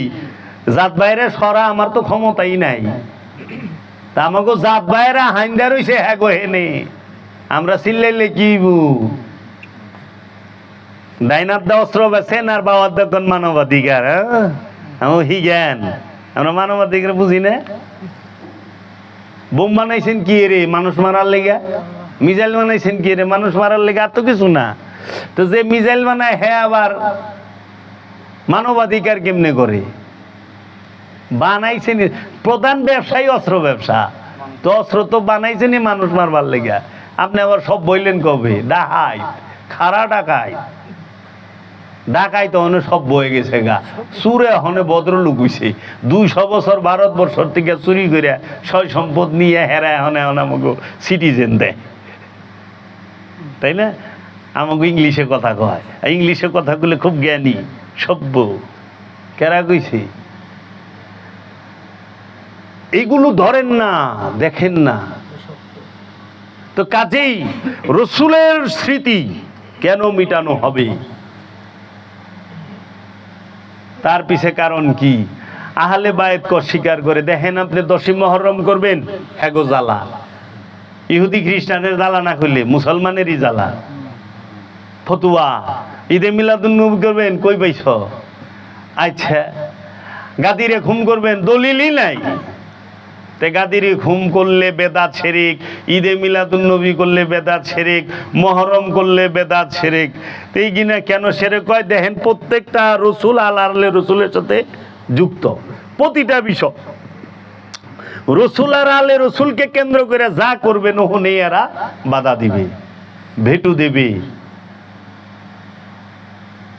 আমরা কি কিছু বুঝি না, বুঝতে চাইও না যে কি কারণ। আপনি দেখেন রসুল প্রেমিক একজনও কোথাও কাউরে বাধা দেয় নাই, পাইবেন না। কোনো ওলি কাহারও বাড়িতে যে আগুন দিছে দেখাইতে পারবেন না। কোনো ওলি কাহারও মাহফিলে যায়া বাধা দিছে দেখাইতে পারবেন না। অলির ঘরের সামনে অলির বিরোধিতা করে অলি চুপ করে বয়ে রইছে, নিশানি রইছে।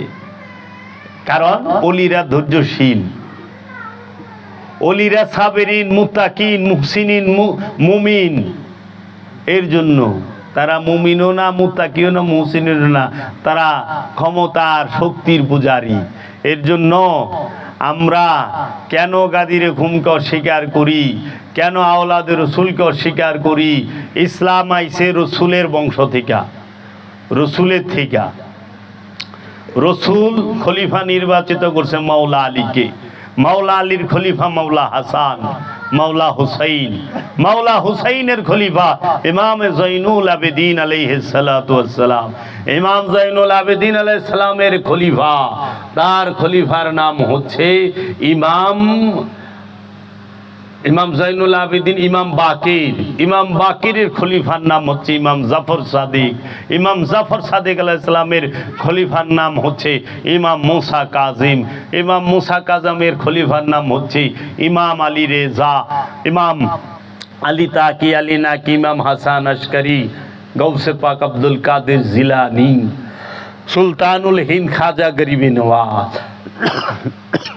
এইভাবে ইসলামটা আরব থেকে অখণ্ড ভারতে বাগদাদে আসে।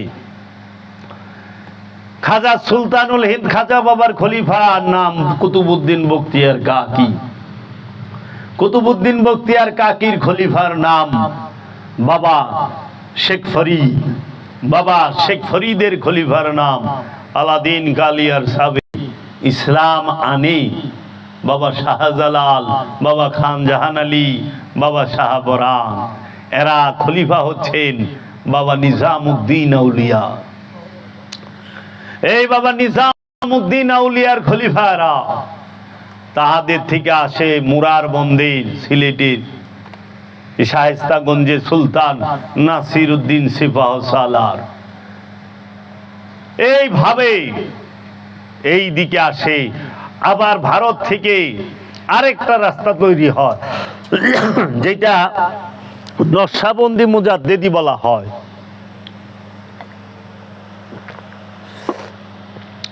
নকশবন্দি মুজাদ্দেদি তৈরি হয় বলা হয়। এটা তাই লাউলার থেকে ডাইরেক্ট। আবার ওইদিকে মাওলা আলী থেকে হাসান বসরি, রাবেয়া বসরি, ওয়াইস আল কারনি, এদের একটা বাইরা। এই যে নকশবন্দি মুজাদ্দেদি আসে কেমনে? বাবা হযরত মুহাম্মদ সাম্বাসি থেকে আসে আমির কুলাল, আমির কুলাল থেকে আসে বাবা বাহাউদ্দিন নকশবন্দ, বাহাউদ্দিন নকশবন্দ থেকে আসে আপনার গিয়া দরবেশ বন্ধু আমকাংখানি, বাবা বাকি বিল্লা, বাকি বিল্লা থেকে আসে মুজাদ্দেদ আল ফেসানি, মুজাদ্দেদ আল ফেসানি থেকে আসে হাজি আমদাদুল্লাহ মুহাজের মক্কি,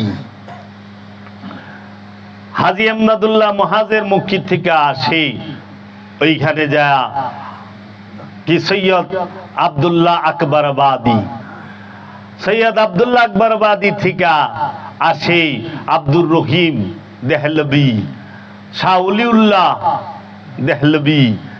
ও থেকে আসে শাহ আব্দুল আজিজ মুহাদ্দিস দেহলবি। এই অখণ্ড ভারতের যিনি প্রখ্যাত এবং বিখ্যাত আলেম কি শাহ আব্দুল আজিজ মুহাদ্দিস দেহলবি।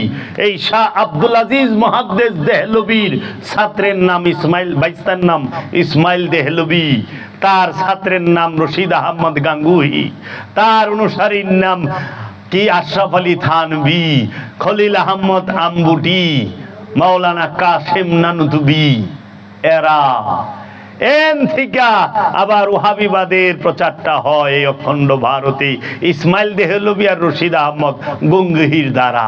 ইসমাইল দেহলভি সে কি করে, কিতাবুত তাওহীদ আব্দুল ওহাব নজদির লেখা আরবি ভাষার কিতাবটাকে উর্দুতে প্রথম অনুবাদ কইরা ভারতবর্ষে অখণ্ড ভারতে বিলি করে। এই ওহাবিবাদের আমদানিকারকের এবং অনুবাদকারকের নাম হচ্ছে আব্দুল ওহাব নজদির কিতাবের অনুবাদকারীর নাম হলো ইসমাইল দেহলভি এবং রশিদ আহমদ গাঙ্গুহি।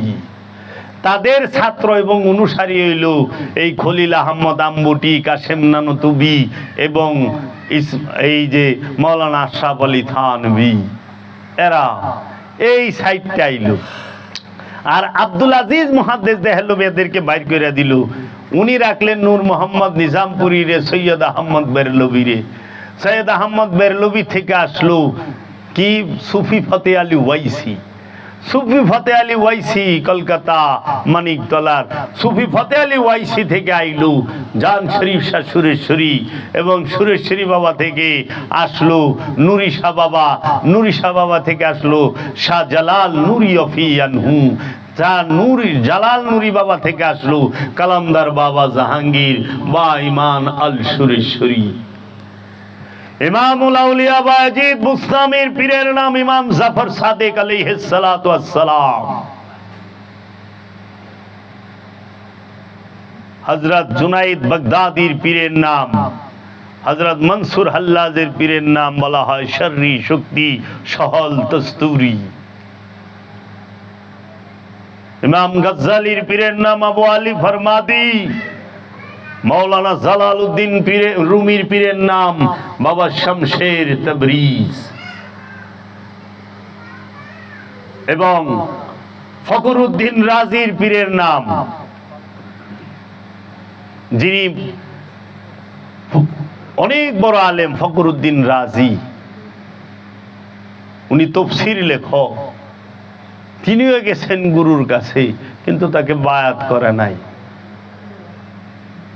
আবু আলী ফরমাদি, মাহিউদ্দিন ইবনুল আরাবি, তার গুরু গৌসে পাক আব্দুল কাদের জিলানী। বাবা এই রকম ভাবে আপনি যদি দেখেন এই খেলাফতের মাধ্যমে, বেলায়েতের মাধ্যমে এই জগতে ইসলাম এসেছে। আপনি যদি খেয়াল করেন, আসেন আপনারা যদি খেয়াল করেন, ওলি আল্লাহর দ্বারা ইসলাম আসছে। আজ থেকে 50 বছর আগে বাংলার জমিনে কোনো কোরআনের অনুবাদ ছিল না। ছিল বাংলা ভাষায় সর্বপ্রথম কোরআনের বাংলা, আরবি কোরআনের বাংলা অনুবাদ করেন নরসিংদীর ছেলে ভাই গিরিশচন্দ্র সেন। ইনি স্বাধীনতা যুদ্ধের পরে। তাহলে স্বাধীনের আগে তো বাংলা ভাষায় কোনো ছিল না। বাবা আসেন, আপনারা রংপুর থেকে আসছেন না? জি, আপনি তো শহীদুল ইসলাম ভাই, আসেন বসেন, বসতে দাও, ওই যে সোফায় বসেন এখানে। তো বাংলা ভাষায় কোন কোরআনের অনুবাদ বাংলায় ছিল না। কবে? আজ থেকে 50 বছর আগে। আমরা যে কোরআনের আরবি পড়া শিখছি, আমি মাদ্রাসায় পড়ছি, কোরআন আমরা কোন স্টাইলে পড়ছি? আপনি কোন স্টাইলে পড়ছেন? আপনি কোন স্টাইলে পড়ছেন? এই আজাদ, তুই তো আলেম, এই আলামিন, হাফিজ কু, ওই যে কোন স্টাইলে পড়ছ? কোরআন আমরা পড়ছি উর্দু স্টাইলে, বাংলা স্টাইলে পড়িই নেই। জানেন, খবর আছে বাংলাদেশের মানুষের, আমরা উর্দু স্টাইলে কোরআন পড়া শিখছি। কি? জের জবর পেশ। জেরকে বলা হয় আকার, জবরকে বলা হয় আকার, জেরকে বলা হয় রসিকার, আর পেশকে বলা হয় রসুকার। আরবিতে বলা হয় জবরকে ফাতহা, জেরকে কসরা, পেশকে বলা হয় দম্মা। আরবিতে ফাতহা, কসরা, দম্মা, জবর, জের, পেশ। আমরা কি কই? বা জবর বা, বাজের বি, বা পেশ বু, বা বি বু পড়ি না? কিন্তু এইটা যদি বাংলা স্টাইলে আমরা পড়া শিখতাম কোরআনটারে, তাহলে কি তো বয় আকার বা, বয় রসিকার বি, বয় রসুকার বু, বা বি বু। আর যদি আরবি স্টাইলে পড়েন, আরবিতে পড়েন, তাহলে হবে বা ফাতহা বা, বা কাসরা বি, বা দাম্মা বু, বা বি বু। পাবলিক জানেই না যে আমরা যে উর্দু স্টাইলে পড়বার লিখছি, না আরবি না বাংলা, জানেই না, খবরই নাই। দুই জবর দুই জের দুই পেশ, এটা উর্দু। আরবিতে বলে দম ফাতহাতিন কাসরাতিন দম্মাতিন, দম্মা ফাতহাতিন কাসরাতিন দম্মা। এইভাবে এই তাসদীদ তানবিন এগুলো কি ভাষায় একটু ই করেন, হারাকাত। তেরি হারাকাত আচ্ছা নেই, হারাকাত মানে নড়াচড়া। আরবিতে কি কয় খবরই নাই, বাংলায় খবরই নাই। আমাকে পুরা উর্দু পড়ায়া ছাইরা দিবার লইছে, খবরই নাই। আমরা বাঙালি কিন্তু দুম দারাক্কা উর্দুর চর্চায় রয়েছি। প্যারে পাকিস্তান, বাংলা স্টাইলে শিখেন, কত সুন্দর। এমন কোন মানুষ নাই যে কোরআন পড়া শিখবে না। অল্প সময়ে আরবি কোরআনটাই পড়া শিখবে, খুব শর্ট সময়ে চলে যাবেন।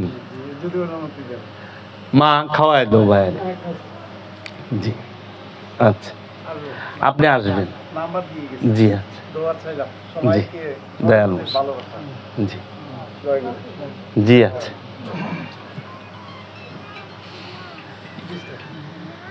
এই বিষয়গুলো আমরা বুঝতে চাই না, আমাকে জানাই নাই। আমরা খালি আজগুবি শরীফের গল্প। সেদিন এক মৌলানা সাহেব ওয়াজ করতেছে, ইমাম শাফি 2.5 বছর মার পেটে আছিল। কি কয় না কয়, ইমাম শাফির কথাই তো গুলো মনে নাই। কি কা ইমাম আবু হানিফা আছে দেখা, উনি আসেই নাই, উনি 2.5 বছর মার পেটে অপেক্ষা করছে। আল্লাহ রে আল্লাহ, কয় কি এইটা কি সম্ভব? 2.5টা বছর মায়ের গর্ভে থাকা। অহংকার বলা 6 মাসই থাকে না, 7 মাস থাকে না। এগুলো কইরা আমাদের ইসলামটাকে, মুহাম্মদী দর্শনটাকে একদম হাদিস বানায় দিছে। মাথার আদাত উপরে সূর্য থাকবো, মস্তক টকবক টকবক ঘিলু টকবক টকবক কইরা বলকাইব, গইল্লা গইল্লা পড়বো, আর আপনি কইবেন পানি পানি পানি। এখন বাড়ি লাগলে স্মৃতিশক্তি হারায় যায়, আর গিলু বলে বল খাইব, গইলা গইলা ফুরবো। মাথার আদাত উপরে সূর্য, পাগলে ধরছি যেহেন আছেন থেকে আদাত নামলেই তো বাপ রেখে যাবো গা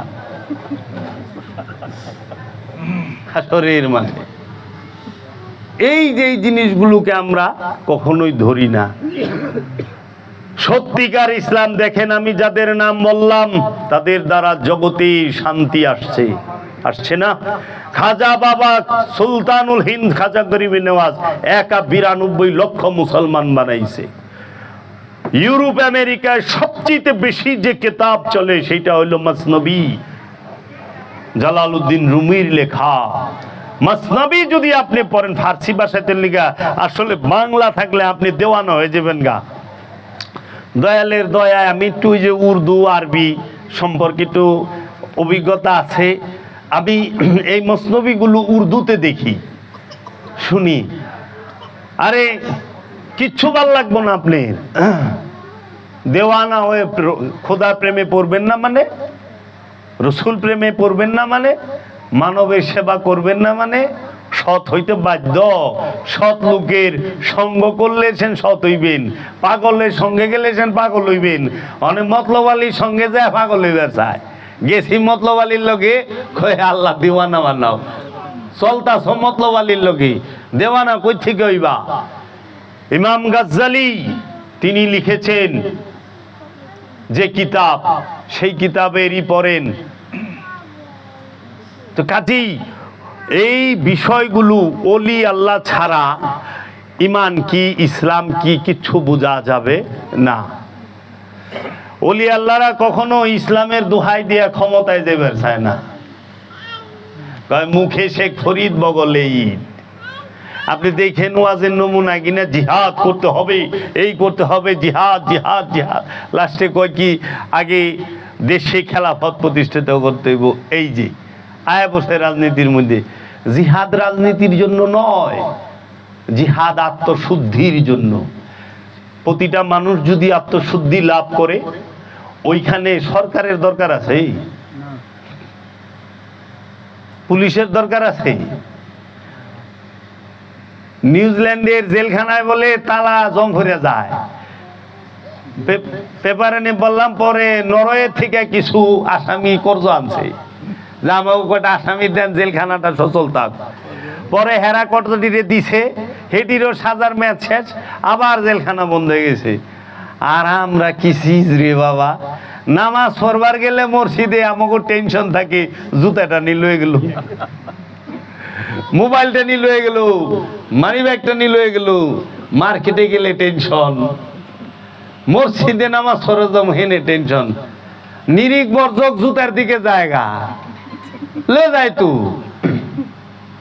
অহংতরি তো ওয়াজ করে জুতা চুরি থামাই পারলাম না, মেরাজে যাইব কবি, ওয়াজ শুই না তো জুতা চুরি থামতাছে না, থামতাছে,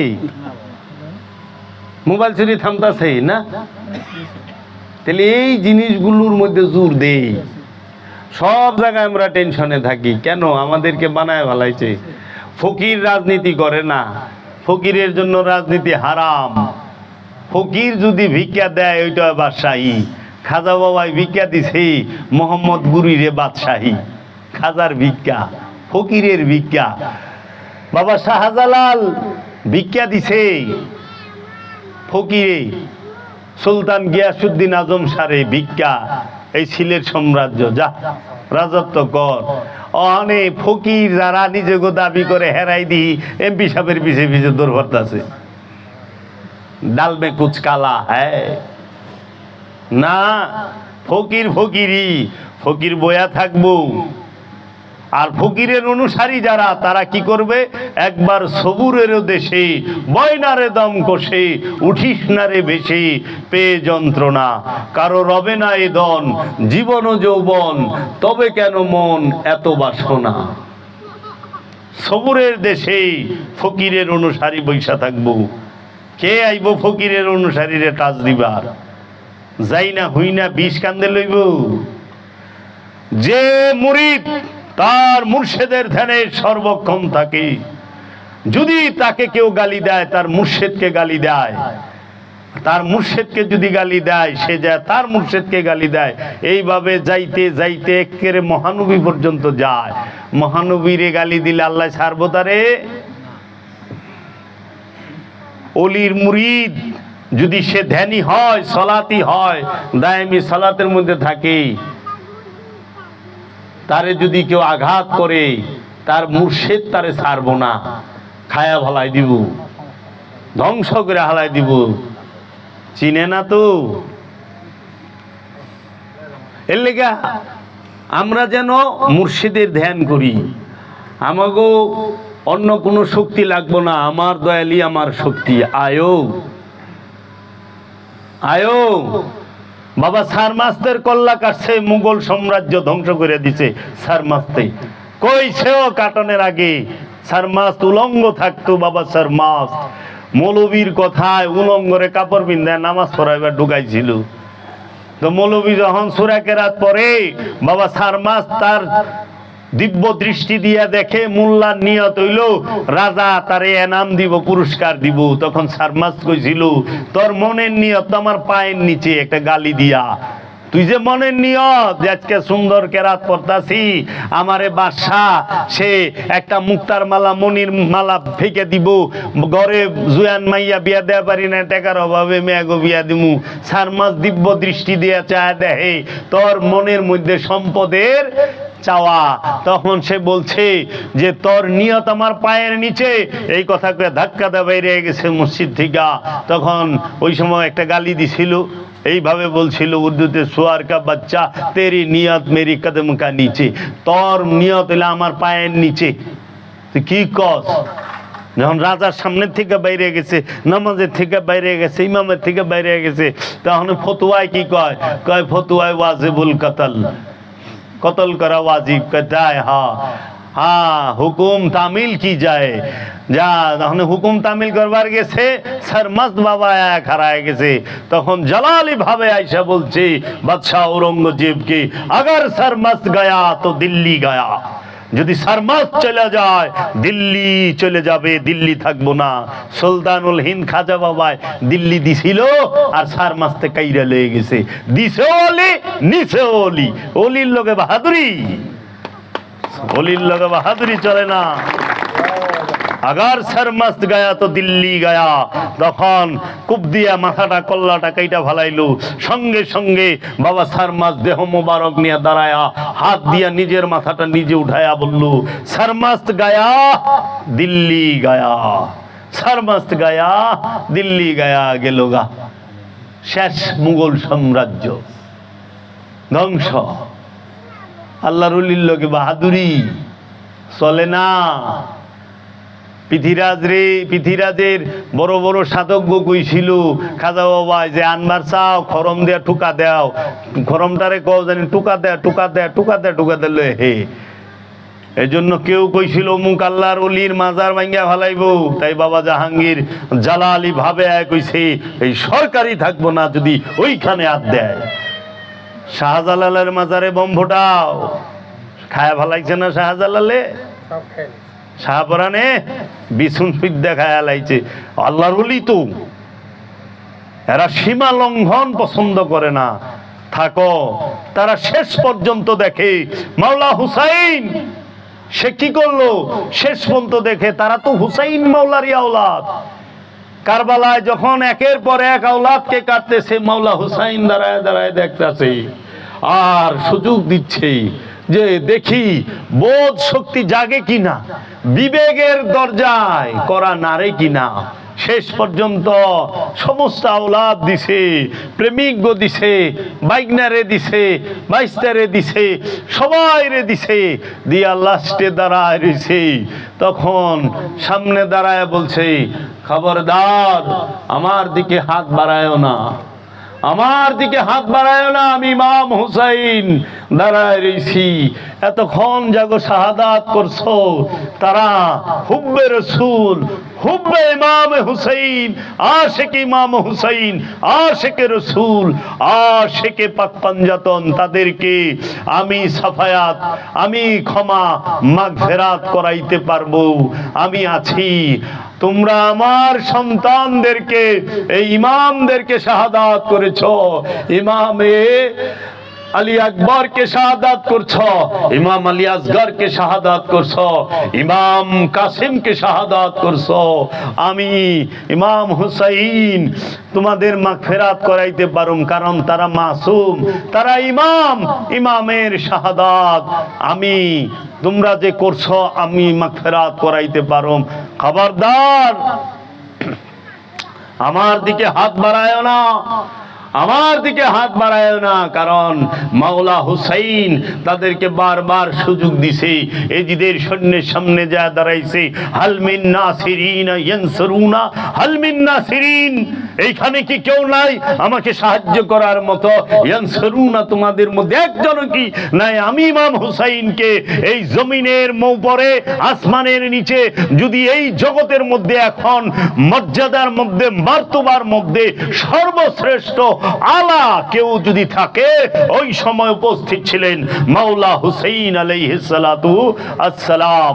তাকে শাহাদাত করার আগে তিনি তিনটা প্রশ্ন করেছিলেন, এখানে কি কেউ নাই আমি ইমাম হুসাইন, রসুলের নাতি, মাওলা আলীর সন্তান, মা ফাতেমার সন্তানকে সাহায্য করার মতো?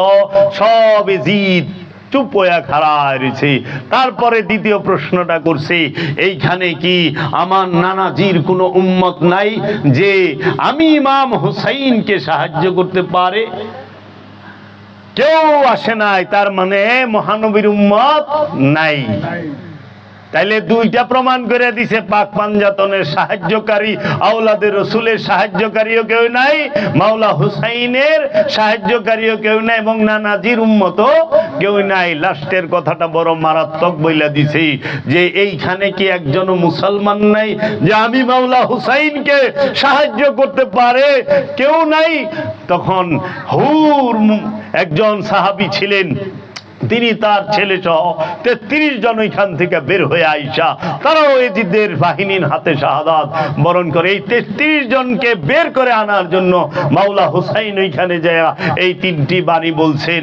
মাওলা হুসাইন যখন লাস্টে বলে, খবরদার আমার দিকে হাত বাড়ায়ও না, আমি আশিকে রসুল, তো এইটা জরুর অবশ্যই আমি সাহাবী, আমি রসুলের আওলাদ, আমি আশিকে রসুল, আমি ইমাম, আমি মাসুম, কিন্তু আমি সে মাওলা হুসাইন কি দ্বীনের মাদদগার।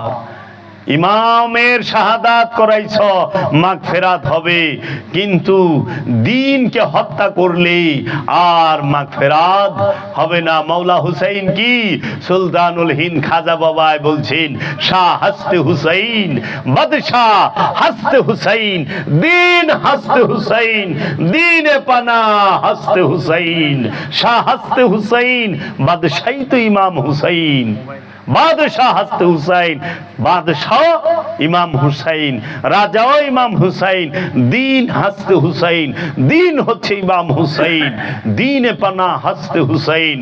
দ্বীনকে হত্যা যদি করো, দ্বীনকে যদি শহীদ করো, তাইলে তোমরা কোন জুলুমে পড়বা জানো? সেটা হইল দ্বীনের হত্যাকারী, কাতিলে দ্বীন। আর দ্বীনকে হত্যা করলে তার আর মাগফিরাত হয় না, তার আর মাগফিরাত হয় না। মাওলা হুসাইন সবার শেষে শাহাদাত বরণ করছে। কেন মাওলা হুসাইন? মাওলা হুসাইন প্রথমেই যেতে পারতো না কেন? সন্তানদেরকে দিল, সবাইরে সুযোগ দিছে, খবরদার তোমরা এই দ্বীনকে হত্যা করো না, কারণ দ্বীনের হত্যাকারীর কোনো মাগফিরাত হয় না, অভিশপ্ত এরা। কারা শহীদ করলো? মাওলা হুসাইনকে। সেখানে তো হাজার হাজার মুফতি ছিলেন, 4000 মুফতি ছিল, হাজার হাজার হাফেজ ছিলেন। সেইখানে হযরত সাদের ছেলে আমার ইবনে সাদ ছিলেন নেতৃত্বে। সাহাবা জলিলুল কদর বদরি সাহাবা হযরত সাদ, মহানবীর সবচেয়ে সেরা তীরন্দাজ ছিলেন হযরত সাদ। বদরের যুদ্ধে এই হযরত সাদকে বলছে মহানবী নিজে, হে সাদ, তোমার মা বাবা, তোমার উপর আমার মা বাবা কুরবান হোক, তুমি তীর থামায়ও না, তীর চালাইতে থাকো। হে সাদ কি দোয়া করছে! সেই সাদের, এই জলিল কদর সাহাবীর ছেলে আমার ইবনে সাদ, সে কারবালায় দাঁড়ায় গেল। সেই রসুলের নূরের আওলাদ, সেই রসুলের দৌহিত্র, সেই রসুলের ছেলে, নূরের ছেলে। কোরআন মতে আল্লাহ বলছেন, এই কোরআনের দলিলে মাওলা হুসাইন হচ্ছে মহানবীর নূরের সন্তান। তাকে শাহাদাত করে দিল কে? সম্পদের লোভে। কিসের লোভে জানেন? বর্তমান যে ইরান, এই ইরানের রাজধানী যে তেহরান, এই তেহরানের পূর্ব নাম ছিল রয়। এই রয়ের গভর্নরির জন্য, এই রয়ের গভর্নরি লয়া আমার ইবনে সাদ এবং সীমার দুইজনে কারাকারি করছে। ইবনে জিয়াদ বলছে যে ইমাম হুসাইনের কল্লা কাইটাই না দিতে পারবো, এজিদ বলছে যে ইমাম হুসাইনের মাথা কাইটাই না দিতে পারবো, তারে রয়ের গভর্নরি দিমু। এর লেগা সীমার আর আমার ইবনে সাদ খামছি। আর আমার ইবনে সাদ যদি সইরা যায়, সীমার ঘটনা ঘটায় আলাইব। আবার এই সীমারই হচ্ছে ইমাম আব্বাস আলমদারের আপন মামু, মাওলা আলী শালা। কি কইবেন? স্বার্থের জন্য মামু বাইনার হাত পাও কেটে আলাইছে। প্রথমে 2 পা কাটছে, 2 হাত কাটছে, ঠোঁট কাটছে। সত্য ইতিহাস কন্যা কে? কোন ইহুদি খ্রিস্টান, কোন জৈন পারসি তাও মং, কোন সেন্টু সাবাইয়া শিখ, কোন নাস্তিকেরা এই আওলাদের সুলের উপরে কারবালা ঘটায় নাই, সিফিন ঘটায় নাই। এগুলো এই টুপি পাগড়িওয়ালা এই স্বার্থবাদীরাই ছিল। তাহলে এর জন্য ইসলাম কার থেকে শিখবেন? ধর্ম কার থেকে শিখবেন? ধর্ম কি আবু জেহিলার পোলা মারওয়ানের কাছ থেকে শিখবেন, নাকি মহানবীর নূরের আওলাদদের কাছ থেকে শিখবেন? মহানবীর নূরের আওলাদ মাওলা আলী, মহানবীর নূরের আওলাদ মাওলা হাসান, মাওলা হুসাইন আলাইহিস সালাতু ওয়াস সালাম, মহানবীর নূরের আওলাদ বড় পীর আব্দুল কাদের জিলানী, মহানবীর নূরের আওলাদ খাজা গরিব নওয়াজ খাজা বাবার কাছ থেকে শিখবেন। কার কাছ থেকে শিখবেন? কারণ ইয়াজিদ সে যখন 61 হিজরিতে কারবালা ঘটায়, 61 হিজরিতে কারবালা ঘটানোর পরে সে 64 হিজরিতে মইরা যায়, তার আতা পাতা কিচ্ছু নাই। এরপরে ক্ষমতায় কে বহে? এজিদের পুলায় বা রাজত্বে বসে নাই। দামেস্কের মসনদে নবিয়ার নাতি বসে নাই, এজিদের ছেলে বসে নাই। কে বসলো? তখন বসছিল এজিদের প্রধানমন্ত্রী, মারওয়ানে মবিয়ার প্রধানমন্ত্রী এবং হযরত উসমানের মেয়ের জামাই, মবিয়ার আপন চাচতো ভাই, হযরত উসমানের আপন চাচতো ভাই, আবু জেহিলার ফুলা মানে আবুল হেকামের ফুলা, তার নাম হইল মারওয়ান বিন হাকাম। এই আবুল হেকামের ছেলে মারওয়ান বিন হাকাম সে বসলো ক্ষমতায়।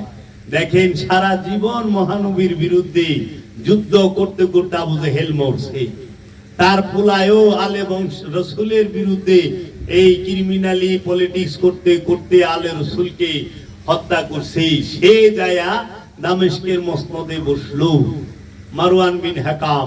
মারওয়ান বিন হাকামের পোলারা প্রায় 80 থেকে 82 বছর ক্ষমতা চালাইলো, লম্বা সময় ক্ষমতা চালাইছে আবু জেহেলের বংশ। মানুষ জানি না কই এজিদি ধর্ম, এজিদি ধর্ম, এজিদ তো কারবালার পর ওর চ্যাপ্টারই ক্লোজ। আইলো মারওয়ান। মারওয়ান কি রসুল প্রেমিক? মারওয়ান রে আল্লাহর রসুল কইছে গিরগিটির বাচ্চা, খচ্চরের বাচ্চা কইছে, গিরগিটির বাচ্চা এমনি কইছে মারওয়ান।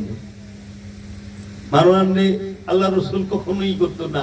হে মারওয়ান, তে তোমরা ধর্ম কি মারওয়ানের কাছ থেকে শিখবা না মাওলা আলীর থেকে শিখবা?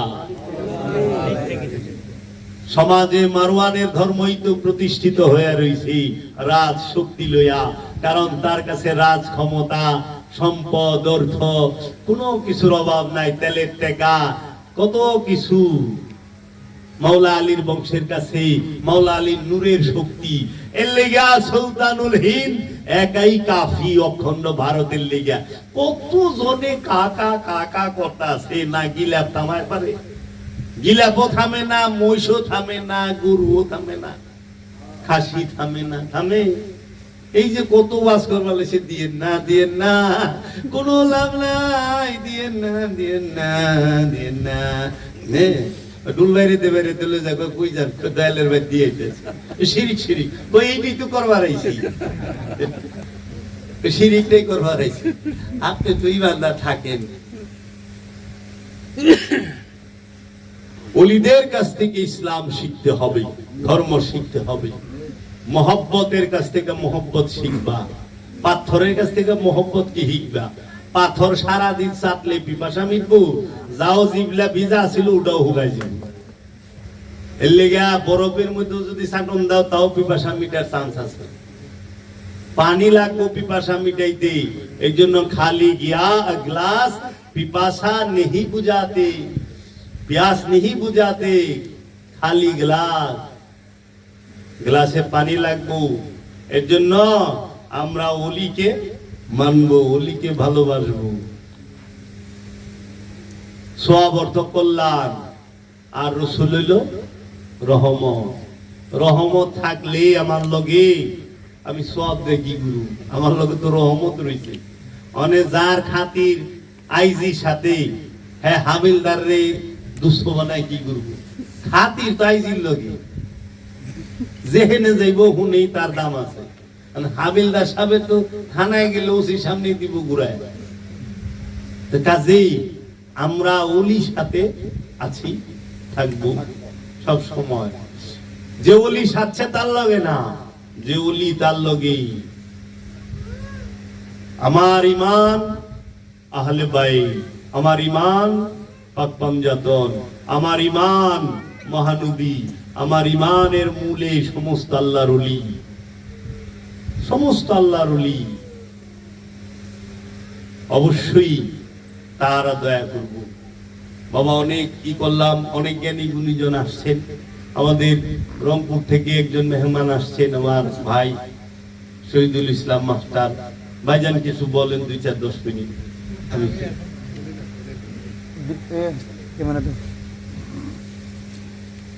অনেক জ্ঞানী গুণীজনই আসছে।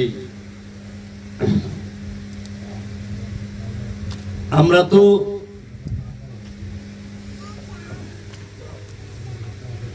প্রেমের বাজারে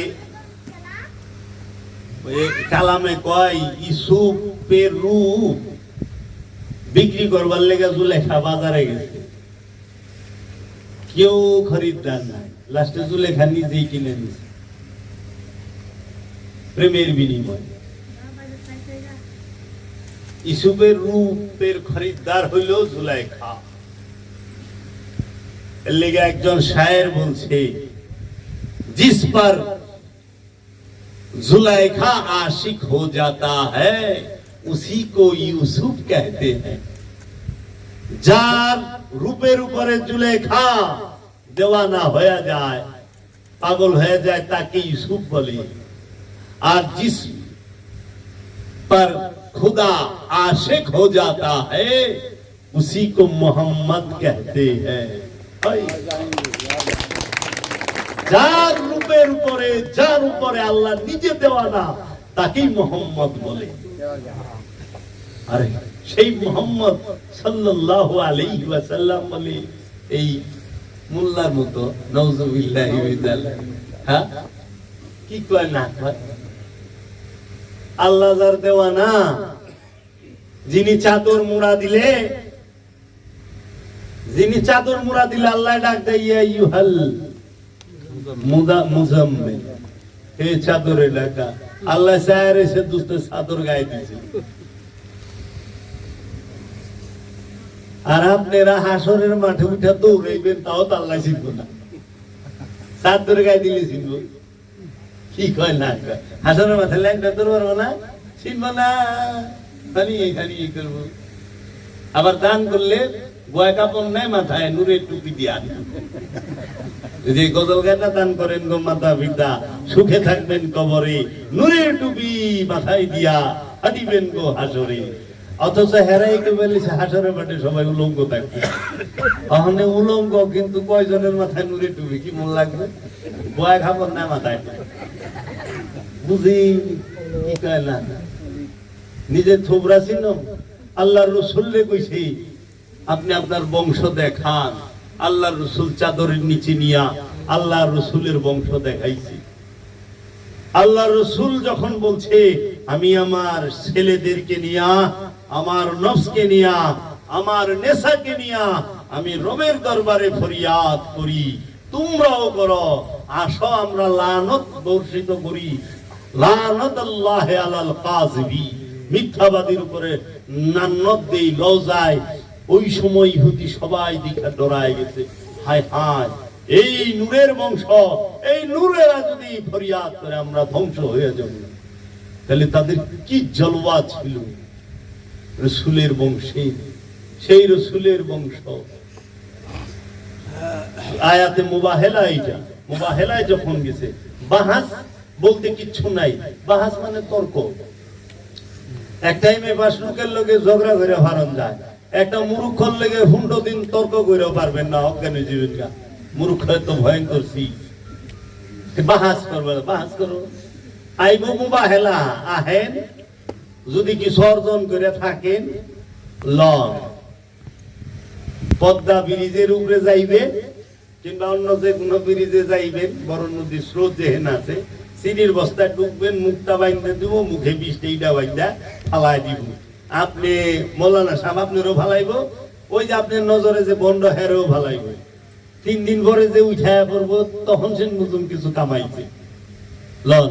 এইটারে কয় মুবাহেলা।